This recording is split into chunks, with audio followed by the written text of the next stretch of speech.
చంద్రమౌళి గారు, మీరు సమాజానికి పరిచయం అయినప్పటికీ మీరు ఒక బిగ్ షాట్.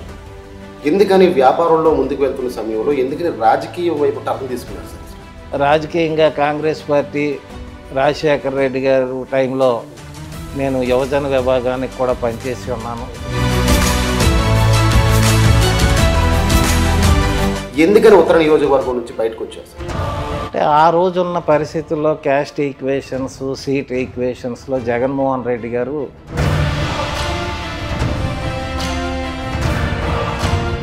మీ పార్టీకి సంబంధించినటువంటి బడా నాయకులు ఇద్దరు, వీళ్ళకి సంబంధించి విశాఖపట్నంలో ఉన్నటువంటి భూముల పరిరక్షణ రక్షణ బాధ్యత సనపల చంద్రమౌళి గారు అని చెప్పి కూడా చెప్తున్నారు సార్, మీ సొంత పార్టీకి సంబంధించిన వాళ్ళు. సాయిరెడ్డి గారు ఆయన ఆస్తులు అమ్ముకొనే రాజకీయంలో ఉన్నారు తప్ప, అలాగే సుబ్బారెడ్డి గారు స్వతహాగా ఆయన వ్యాపారస్తులు, కాంట్రాక్టర్, ఆయన పూర్వపు ఆస్తులే తప్ప.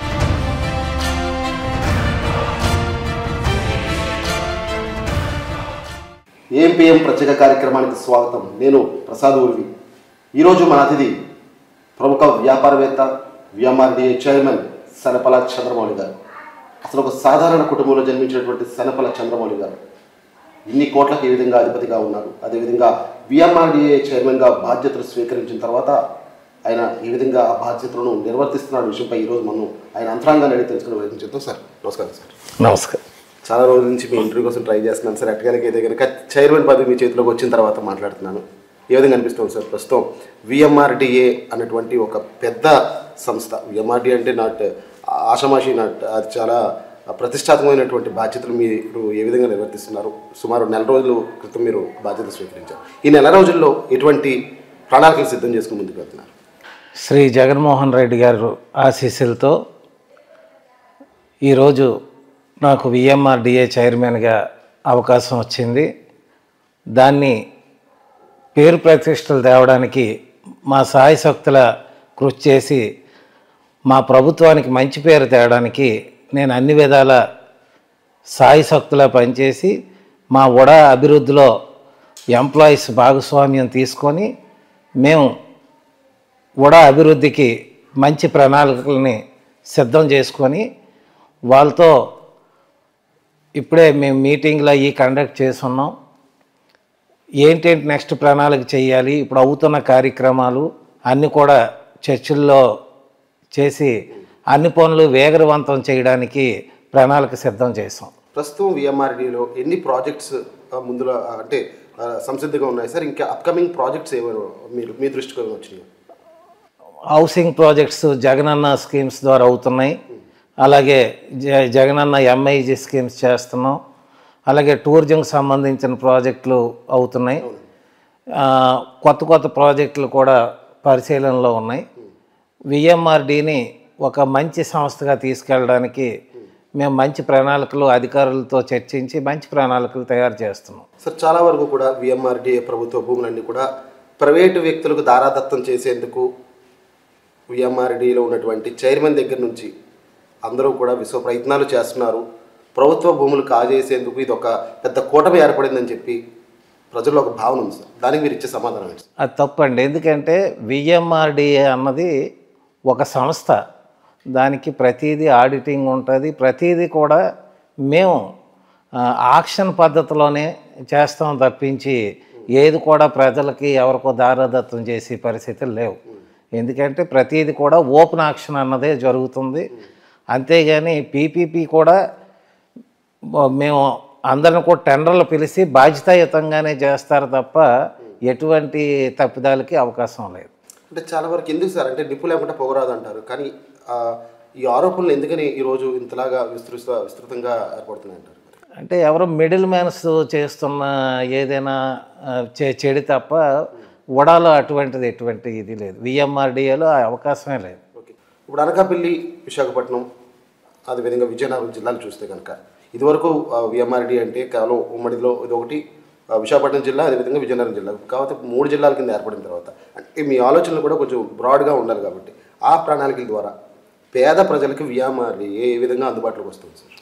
పేద ప్రజలకు అదే ఇప్పుడు జగనన్న హౌసింగ్ స్కీమ్ 1 సెంటు ఇంచుమించు 4,800 ఎకరాల చిల్లర మేము లేఅవుట్లు వేస్తున్నాం. ఇంచుమించు 80 ఎకరాలు లేఅవుట్లు వేస్తున్నాం. అలాగే జగనన్న టౌన్ స్కీమ్ దాని ద్వారా ఒక 40 ఎకరాలు లేఅవుట్ చేస్తున్నాం.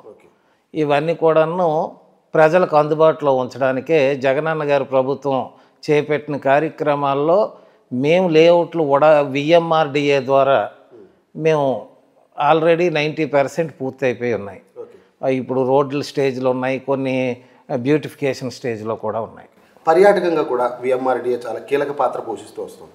పర్యాటక ప్రాంతాల అభివృద్ధి కోసం విఎంఆర్డిఏ వెచ్చిస్తున్నటువంటి ధన రూపేణ కావచ్చు, లేదంటే ఇతరత్ర రూపేణ కావచ్చు, అందులో కూడా చాలా అవకతవకలు జరుగుతున్నాయి. కమిషన్ల బాటనే ఇంకా విఎంఆర్డిఏ ముందుకు వెళ్తుందని చెప్పి ఆరోపణలు కూడా వస్తున్నాయి.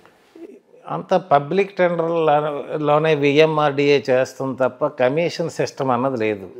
అది తప్పు. అది ఎందుకంటే ఏ ప్రాజెక్ట్ అయినా మేము పేపర్ యాడ్ వేస్తాం, అలాగే అందరి దగ్గర నుంచి టెండర్స్ తీసుకొని పబ్లిక్లోనే అది ఇచ్చేస్తున్నాం తప్ప ఎటువంటి అవకతవకలకి తావులేదు. చంద్రమౌళి గారు, మీరు ఒక ప్రముఖ వ్యాపారవేత్తగా బై బార్న్ మీరు గోల్డ్ స్పూన్తో పుట్టారో లేదా విషయం పక్కన పెడితే కనుక మీరు సమాజానికి పరిచయం అయినప్పటికీ మీరు ఒక బిగ్ షాట్. ఎందుకని వ్యాపారంలో ముందుకు వెళ్తున్న సమయంలో ఎందుకని రాజకీయం వైపు టర్న్ తీసుకున్నారు సార్? అసలు మేము మా ముత్తాతల నుంచి మేము మాధవధార విశాఖపట్నం జిల్లాలో మేము ఉన్నాం. మేము ఎగువ మధ్యతరగతి కుటుంబానికి చెందిన వాళ్ళం. మా ఇంట్లో డాక్టర్స్, ఇంజనీర్స్, మా బ్రదర్స్ అందరూ ఉన్నారు. మేము స్వతహాగా కూడా వ్యాపారం చేసే వ్యాపార ఫ్యామిలీ మా తాతల నుంచి కూడా. ఈరోజు రాజకీయంగా కాంగ్రెస్ పార్టీ రాజశేఖర రెడ్డి గారు టైంలో నేను యువజన విభాగానికి కూడా పనిచేసి ఉన్నాను. అప్పుడు కార్యదర్శిగా యువజన విభాగానికి చేస్తున్నాను. తర్వాత నేను వైఎస్ఆర్ పార్టీలో జాయిన్ అయ్యి ఈరోజు విఎంఆర్డిఏ చైర్మన్ స్థాయిలో ఉన్నాను. అంటే రాజకీయాల్లోకి రావడానికి పేరు కోసం వచ్చారా, లేదంటే డబ్బులకు మరి కొంచెం ఎక్కువ సంపాదించుకుందామని వచ్చారా, లేదంటే ప్రజాసేవ చేయడానికి వచ్చారా? మూడింట్లో ఏదో ఒకటి. డబ్బుల సంపాదన రాజకీయంలో అన్నది తప్పు. అది ఎందుకంటే మేము ఎస్టాబ్లిష్ అయ్యి ఉన్నాం.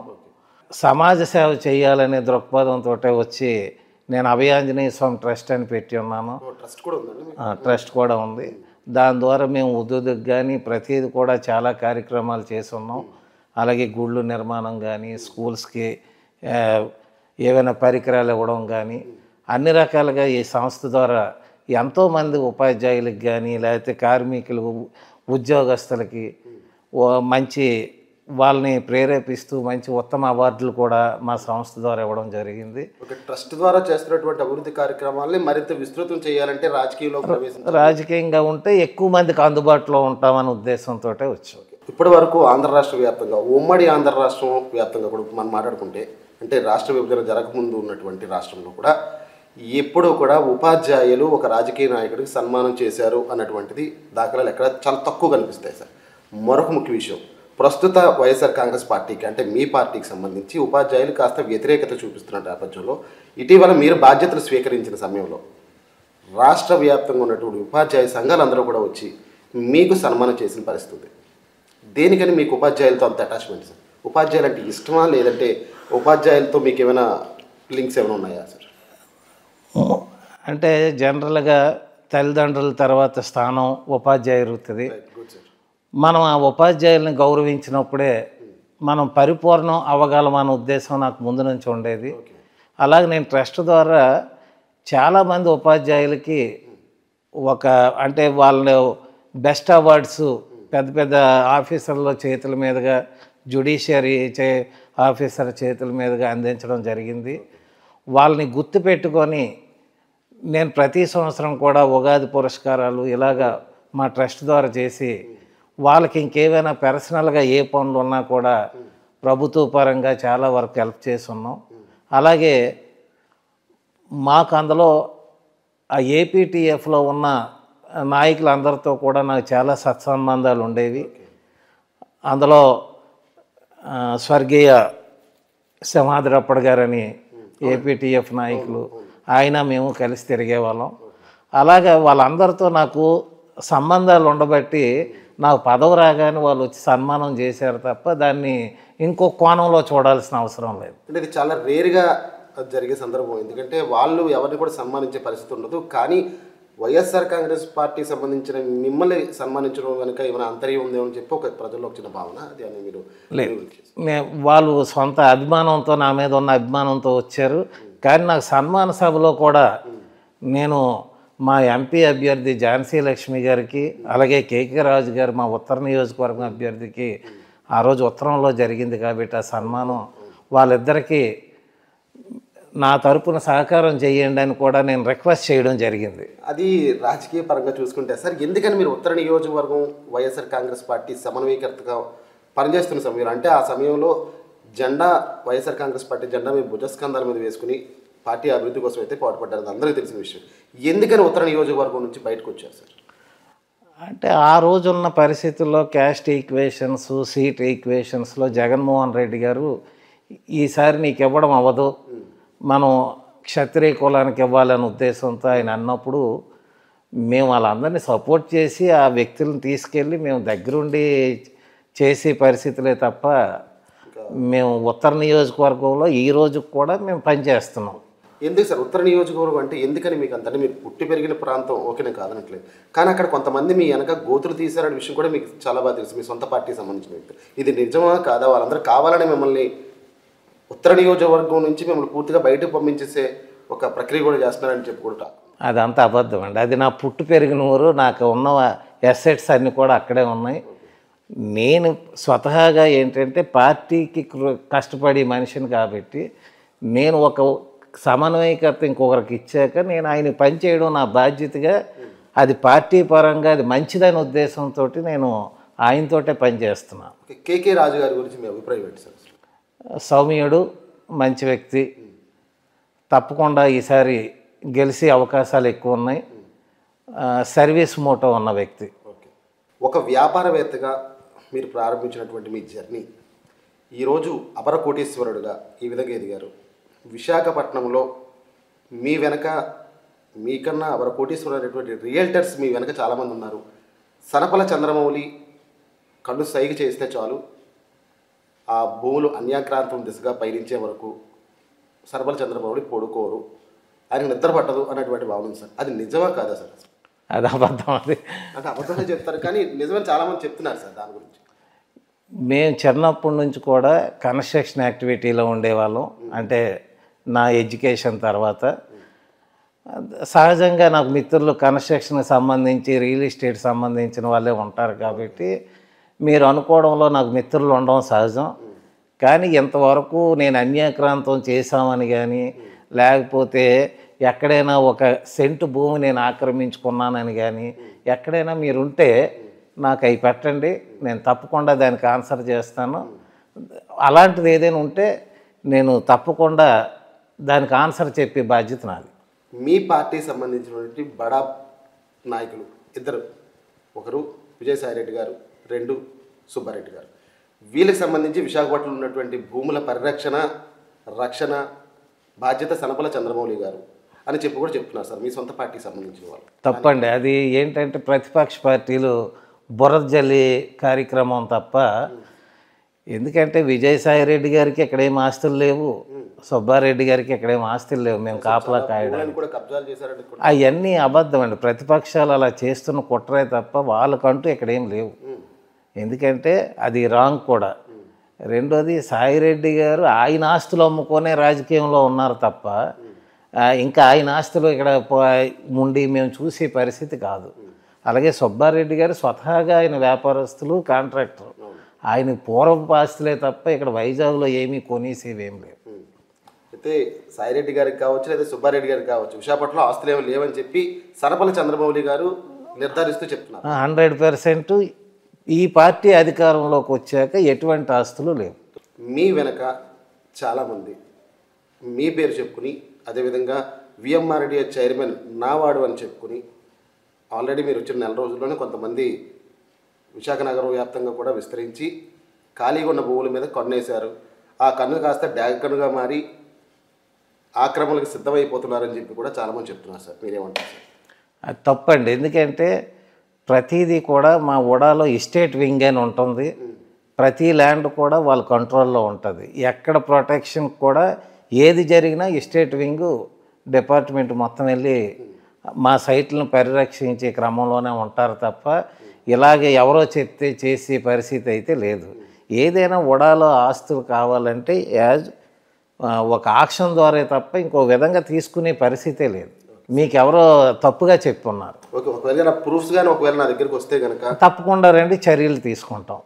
తప్పకుండా. సనపల్లి చంద్రమౌళి గారికి కులపిచ్చి కాస్త ఎక్కువ, ఆయన కులానికి సంబంధించిన వారికి హయారిటీ ఇస్తారు, మిగతా వారిని కాస్త చిన్నచూపు చూస్తారు అన్నటువంటి ప్రచారం కూడా జరిగింది సార్. దానికి మీరు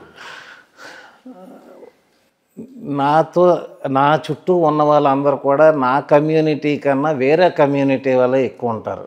ఎందుకంటే నేను బీసీ తెగకి చెందినవాడిని కాబట్టి నాకు బీసీలతో కానీ ఓసీలతో కానీ నేను సిటీలో పుట్టి పెరిగాను కాబట్టి నాకు అన్ని రకాల కులాలతో సంబంధాలు ఉన్నాయి. అలాగని నేను ఏ కళింగ సంఘంలో కూడా ఒక మెంబర్గా కూడా ఈ రోజు వరకు నేను చేయలేదు. అంటే నాకు నిజంగా కులపిచ్చుంటే సంక్షేమ సంఘాల్లోనే ఉండేవాడిని.